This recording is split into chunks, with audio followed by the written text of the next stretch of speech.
Friends, thank you for being here to listen to me talk about the future. Web3. Well, what is Web3? Why does it matter? Web3 can be bundled all things NFTs, blockchain, cryptocurrency, metaverse. That would be Web3. You could say Web3 is the first opportunity people have had to not only read and write, but also own digital things, right? If Web 1 was the AOLs of the world where we were just posting content, and Web 2 was where we started to have the Facebooks and the Googles of the world that were all-encompassing logins, and they knew all of our data, and we could read and engage, or read and write. Well, this is the first chance to own. And why does that matter for us? Well, it depends on who you are, what you do, but it might matter for your kids. It might matter for your grandkids in the context of, do your children, nieces, nephews, grandchildren play Minecraft or Fortnite? So they're building somebody else's intellectual property, and all that energy, all that time is going toward them building out Microsoft's intellectual property and their kingdom and their empire, and they have no piece of it themselves. And this is what Web3 games hope to change. I have been speaking about the future of Web3 for about 5 years. So my very first event in this regard was 2017. I did this event called The Future of Tech at Twitter's headquarters. And we had all these legendary speakers come in and share, this is where things could go.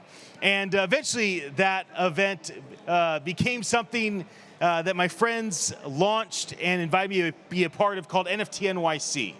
And at that event, I've done the closing keynote every year and say, okay, here's the charge, like here's where we're at, but here's where we're going in the NFT world, in the Web3 world. But I have not just thought of ideas. I've interviewed about 500 people in this industry in the last several years. And I've been asking my friends, right? So what's the future gonna be like? What's it gonna be like in 2033? How will Web3 impact this, not just this industry that we are in called the Web3 world, or the crypto world, the DeFi world, the blockchain world? There's so many names for it. Marketing teams are coming up with new names to help us explain things. So what I will say through story. If that's all right with everybody? I mean, isn't it a little bit boring just hearing people talk about the future? I got these ideas. Or maybe just, oh, I heard from this person. Here's their ideas. So I'm gonna frame this as a story. And so if you want to emotionally strap in for a moment and get ready for me to tell you what I think my life might be like in 2033. So as I tell the story of what I anticipate living a daily life in the next 10 years or so, you can think to yourself, like, I wonder if he's right. Will Web3 actually impact transportation that way, education, nutrition? Will it impact my health, my finances, my relationships? How pervasive will this technology be in my own life? But rather than me tell you what's going to happen to your life, I will tell you what I just imagine might happen with my own. So here we go with story time. I envision waking up in the future, call it 2033. It'll be July 30th, 2033, 11 years from now. And I do envision that the primary interface with technology will be my voice. You don't have to be religious to appreciate the context of many faiths looking at the beginning of all things was the voice of a creator. You don't have to be a scientist to recognize that the first thing we ever hear is our mother's voice in the womb. And she listens to every cry and whimper and desire that we try to communicate with our voice. That voice is the most powerful interface that humans have. If you ever want to know how powerful your ears are, close your eyes and listen to the conversation. Close your eyes and listen to the movie that you maybe already know and see how just your ears alone, as you listen, open things up to you. And recognize that there's no time that you feel more heard than when you're speaking. And so I imagine waking up in the morning and saying, computer, Siri, Alexa, assistant, whatever Elon Musk tells me to call, the one that he comes up with. I imagine waking up in the morning and saying, good morning. And a bunch of things start popping off in my life in 2033. The shower turns on, the radio or the podcast comes on, the coffee starts to brew, the blinds get lifted, and I start getting a news feed of just things that are important to me. Now, the thing I want you to consider is that the majority of these things that happen will be because I'm part of a decentralized autonomous organization. It will be because I own a NFT with utility. And so because I have set these things up to automate my life, when I say good morning with my voice to the voice interface, all these NFTs start popping off their utility. When I need to go somewhere, I'm just talking to the glasses on my face or the contact in my eye or maybe the watch or the ring on my hand. I say, it's time to go. I want to go to the LA Convention Center. We got NFT Expoverse, the 12th anniversary. And what happens? An autonomous vehicle comes and picks me up. Why does it come pick me up? Because it already knows where I'm at, where I want to go, and I already have Web3 integration where I own a digital asset that allows me to get from where I'm at to where I want to go anytime. Don't have to worry about anything, don't have to sign anything off, don't have to talk to anybody, don't have to look anything up. It's automated because that is the point of Web3 technology. It's not just that we only would write or read and write or read, write, and own, but also remove the middlemen. So I come here, and it's time to check into a hotel. The experience of checking into a hotel in the future will be different. We will have a direct relationship with that establishment, whether it's an individual home like an Airbnb, or whether it's a big major hotel right outside the door. Our receipt that we get today will be an NFT. Or there will be an NFT, some sort of lodging type NFT that gets us access, much like we maybe have a timeshare today. You have to reimagine how things like timeshares will work, or commitment to an app like a Hotel Tonight or a Priceline, how these things will play out when it's for the people, by the people. And all of a sudden, when I show up, it knows where I generally need to be, and it tells me where to go. And it's because I'm a part of a DAO, a decentralized autonomous organization, or have a certain NFT that's all taken care of for me. And the hotel, their huge advantage is that they know who I am. We have a relationship because this automated Web3 technology allows that relationship and that engagement to be beneficial and a win-win for both parties. Oh, let's say I'm hungry now. I checked into the hotel. I got dropped off by the autonomous vehicle. Probably while I was in the car, I made a couple podcasts because why would I just want to sit in the car when I could make money creating content? And so every time I'm in a car or in a plane, I just say, I want to go live. I use the Attention Live software, and I just start talking. And as I'm talking, it's recording, it's transcribing, it's posting it to my YouTube account and my Spotify podcast account. It's creating NFTs against that content, sending it out to my network that enjoy engaging with my content, has different utility if they engage with it. And so everywhere I go, I'm not just going and consuming, but I'm going, and as I go about my life, I'm creating. And the Web3 infrastructure in 2033 will automate the process to capture, protect, and monetize all the content that you and I create on a regular basis. It's lunchtime, and so the little earpiece in my ear, whatever it is that I have as an interface tells me, based on all your data from your watch, this is what you need to eat right now. And in fact, emotionally speaking, I think you'd be in the mood for some spicy food. So we're going to send you here to get this type of nutrition and here for this type of flavor.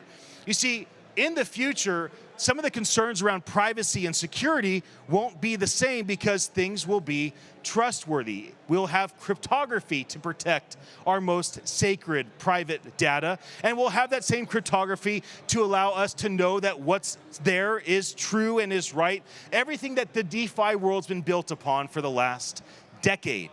As I go to the restaurant, it's suggested, whether that suggestion is because of my health data or my personal preferences, it's because I'm part of a DAO, a decentralized autonomous community, and or that I own an NFT that allows me to have access to this specific restaurant and to this specific table where they know who I am. Why? Because we have an engagement together due to the Web3 technology of automation.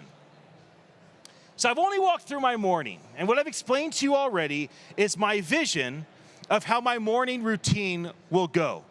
How my transportation, my lodging, and my nutrition will be radically impacted by the ability for all that is being developed in the Web3 world, which gives me the ability to, with other people as part of a decentralized autonomous organization, own a digital asset that gives me the utility of transportation, lodging, and food, and things of that nature. I just finished my meal up, and I want to see my kids. So whatever FaceTime looks like at that point, I probably have some Apple glasses, or so do my boys, and it projects a drone. All of a sudden, it's like the perfect angle for me and my kids, and now I'm seeing them. We're talking together, right? And we're having a conversation, because I'm an animated dad. I love being a father. I have two boys, 9 and 13, and we're talking, and I say, "What are you doing?" "Oh, Dad, you won't believe it. We just got our daily income up over $10,000 a day." And I go, "Oh man, that's amazing. You guys hit that accomplishment." And you want to know how they did it 11 years from now? They stopped playing Fortnite for Epic Games. They stopped playing Minecraft for Microsoft, and they started playing Sandbox for themselves. They started playing Neon District for themselves, because they realized, oh, our attention, our commitment, our engagement to something like a game is what these trillion-dollar tech companies value most. But now we can take ownership over our data, over what we create. And now we, children, are able to be compensated for the energy that we've put forth in this community. You have to imagine that your children, nieces, nephews, grandkids, great-grandkids are going to make a full-time living with their attention doing what they want to do.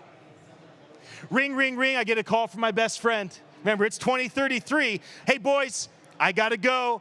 Really happy you achieved that accomplishment. I told you, if you did things for yourself, it would change the trajectory of your life. You know, go help other people," whatever inspirational little dad moment I take advantage of. A buddy calls me. "Hey, man, you won't believe it. This is how my life has changed because..." And my friend goes on to tell me 11 years from now that he was a podcast junkie, and due to Web3, he was able to get into systems by which when he listened to a podcast, he got compensated for his attention. And he goes on to tell me 11 years from now how he just bought his 4th rental home. He just paid off all of his college debt for his kids. And for the first time in his life, not only is he debt-free, but he's cash infused and has a bunch of assets. Why? Because he figured out how to use Web3 technology over the course of the next 11 years to empower himself to be compensated for his attention. And this, I think, is a very important point. And if there's only one thing that you get from what I share with you here or there, I see you back there. I feel you in the future watching this talk. What I want to say to you is that your attention is very, very valuable. Do you understand your attention is very, very valuable? That Facebook's entire business is built upon your attention alone. Warner and Disney and Netflix, they are only in business for one thing: to get all of us to give them our attention for content creators. Web3 will completely remove all the middleman. It means that you will not have to pay a fee to engage with a podcast, a movie, or some written article. Most likely, you will be compensated in some way, probably access to be part of a DAO, or you'll be given a free NFT, and that has value, but you'll be given some sort of compensation for your attention. And as things become more automated through artificial intelligence, and jobs begin to be eroded, and the driving jobs and the manufacturing jobs and some of the design jobs. You look at what's happening with DALL-E and automated design. There's a lot of jobs that are going to go away, and it's going to leave human beings with a few things to do. We can teach, we can learn, we can create, or we can promote. And the majority of humans will end up promoting what they like one way or another and be compensated for getting other people's attention. Web3 will automate so many of these things. Finally, it's 2033, it's July 30th. Here's the end of my story, my little make-believe moment with all of you. I lay down to bed, and I say to my glasses, take me to paradise. And it just begins to kind of show in my mind some of the amazing moments that have happened in places of paradise over a period of time. And I say, gosh, show me my oldest son, who'll be 24 at that time. Show me the last 24 years in 2 minutes. And I just kind of see Malachi's life play out before me. And I have that, it's mine. Why do I have access to it? Because that content is attached to an NFT that's in my family wallet that only my family has access to. And what happens when I die? Well, that family trust NFT just goes to my children. And what happens when I have great grandkids that might be interested in what I was talking about on July 30th, 2022, and they'll have the ability to capture this little 10-minute moment and be like, he wasn't right about a lot of things, but he was passionate. And we'll have different things that only our family has access to. I want you to imagine how things would be done with technology and automation if it was really for the people, by the people. And then I want you to realize that no matter how much fear has been instilled in your soul due to the Blade Runners and the Terminators and the Black Mirrors of the world, we're not likely heading to a dystopic future, because that's just not the history of humanity. No matter how many movies or comic books or stories we create to scare the hell out of ourselves with all the terrible things that could happen, they don't actually happen. Things seem to get better and better in so many regards. And the expectation based on science and based on history is that Web3 is truly the technology for the people, by the people, that actually allow us to hold artificial intelligence accountable and be helped most by it, and also allow us to use voice as an interface to interact with this tech, and in many ways, alleviate humanity of many things that are a burden to us today. We are not ever going to live a utopic existence, everybody, but maybe anti-dystopic.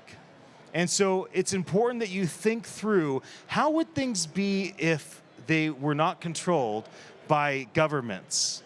How would they be if they were not controlled by large corporations? How would they be if they were controlled by people that had a vested interest in everybody enjoying something and benefiting from it? I'm going to pause for a moment and see if anybody has a question. Happy to talk about this topic, the future of Web3. Happy to talk about just about any topic, as I've been in this space for quite some time. I think somebody has a microphone. Yes? Are there any courageous people out here that feel like asking a question? Yes, right here. Please let me know your name and ask away. Bring the microphone close to your mouth. Hello, thank you so much for your talk. And I'm personally curious about how service sectors, such as law firms, should adapt in Web3? And is there a way to strengthen the relationship between attorney and clients by leveraging Web3? So what I hear you asking is how can a law firm leverage Web3 for their clients? Okay. So I'd encourage you to look up Josh Lawler. He just spoke here on this stage about 3 hours ago. Josh and his partner Tom have incredible insights in terms of how they are approaching the Web3 industry at Zuber Lawler, and they also have this incredible community of peers that are learning similar things. What I will say is this, is that the model by which a lawyer and a law firm is our service provider and our vendor, whether an individual or an organization, that model is easy to switch over to something like leveraging Web3 technology, right? So often we have a retainer with our attorney. And so we already have an agreement that we're going to get X amount of services for X amount of dollars per month. And we know that they're on our team. If anything ever happens, they're going to protect us to the best of their ability. So we already have this like commitment with us as an individual organization with our attorney and our lawyer, as does the lawyer. The lawyer knows, hey, whether I'm kind of freelance or I'm part of a huge firm, that we have all this consistent revenue that comes in through our clients, and they commit financially to us, and when they need us, we're there for them. That's not a big jump to have lawyers no longer invoice with paper and get paid with dollars and yen and pounds and euros. It's not that hard to imagine that that's just an NFT, and the NFT comes with some sort of monthly payment due. And if you ever are done with your lawyer, you don't just cancel your agreement, you sell your NFT to somebody else that wants that law service. And all of a sudden, you recoup the cost of what it cost to bring on that law team. And the law team doesn't mind because now they have their clients doing the work of recruiting new people for them. So a lot of what is best about smart contracts, decentralized autonomous organizations, non-fungible tokens can be played out really, really well against service businesses like a law firm. Does that answer your question? Cool. Any other questions? Yes, please. You got it. How do you see education in the metaverse for 2033 and that aspect? How you're putting it? Let me ask you, do you have a vision for how it will be in 2033 education? Well, I'm just not seeing education moving back from an online presence. So Web3 would be a metaverse, metaphysical presence, you know, kind of like what we're experiencing as an online deal. Cool. So I just asking just in case you had like this crystal clear vision you could share with us and take us to the promised land. well, it just seemed you were speaking more on the technology Yeah. level, and you did speak about transactions. Absolutely. And you spoke about entertainment. Yeah. And monetary value. Right. But as far as like education goes, and you know, speaking to your doctor or medications or you know, things like that, where I know that a lot of teledoctor services are coming up because people just can't make it to the doctor or the hospital, so they're using more of a teleservice, and COVID brought that out, you know, and, you know, just those socioeconomic, that COVID really forced that, and people, you know, kind of got used to it for 2 years living that way. So I'll touch on education and I'll touch on health. And so here's what I'll say about 10-ish years from now. Education hasn't changed in 100 years. We still have one human in a classroom, maybe with an assistant, and a bunch of humans in seats looking at them and learning in basically a very similar way to their grandparents. And it's strange that we haven't had much change in education, how we educate human beings. And everybody not going to school and staying home and doing it on Zoom, well, we didn't actually strategically plan for that, That happened to us. And so that's not necessarily the solution. So what I will say is, let's talk about what's the end result we want from education. To be educated, and for that to benefit our life, not just knowledge, but a job opportunity. And so if the end result is that I will devote X amount of time and X amount of money for an education that allows me to master a skill and get a job to make a living. If that's the end result, I think what we will have happen in the next decade is that brilliant people will reverse engineer the end result. And brilliant people will come together for the people, by the people, with Web3 automation and say, okay, if the end result that we're going for is that somebody comes through our system for 2 months or 6 years, we are going to bill them X amount so we have a profit margin on our expenses to get them educated.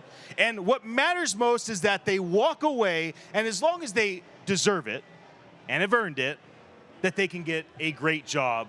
And that's the end result. So I think we will change the way that we educate people. It will include a lot different subject matter. We will start to educate people on networking and building a network of people that want you to work with them on projects or maybe at their company. We will place people through Web3 means in different locations that will help their education career. We will have individual tracking of how individuals are doing when it comes to actually learning the materials. And it won't just be one class and one teacher just teaching everybody the same thing. Education will be customized to the individual based on the end result that they want. And the way that we'll automate that is based on, it will be private and secure, and it won't violate people's individualism. Go ahead. Yeah, I think there's a microphone, yeah. So now I'm kind of understanding this more that you're speaking. So then that NFT process then could be a time fracture. So like in medication, the time NFT, my NFT time with that medical group, or that my NFT time in that course. Is that what you're saying then, in process of NFT time? Yeah, so transaction? just think of an NFT as a receipt with rights. So all that an NFT was that you purchased this digital asset called an NFT. That's the receipt. The right is you get to go through this school and get this end result. The advantage to having an NFT be the receipt with rights between you and the boot camp or the university is that if you decide I don't want to do school anymore, you can take what's unused and sell it to another student. The school doesn't mind because the school gets either a royalty or they get an immediate student that fills in the gap. And the student that decided, I don't want to be a lawyer, don't want to be a doctor, don't want to be a mechanic, I'm over being a veterinarian, I'm moving on to greener pastures, that they didn't waste all their money on education, they can resell that NFT. So what you want to think about digital assets in Web3 is this. How should things be done? If we could automate how things should be done, how would that look? And then assume that all of that is possible right now with the technology we already have in place. So imagine 11 years out, most of these things that are already possible will come into full fruition. I'm going to end with this on the health note. I think I'm about done. Anybody have a burning question, or can I wrap it up? Yes? Yeah, let's take your question first, please.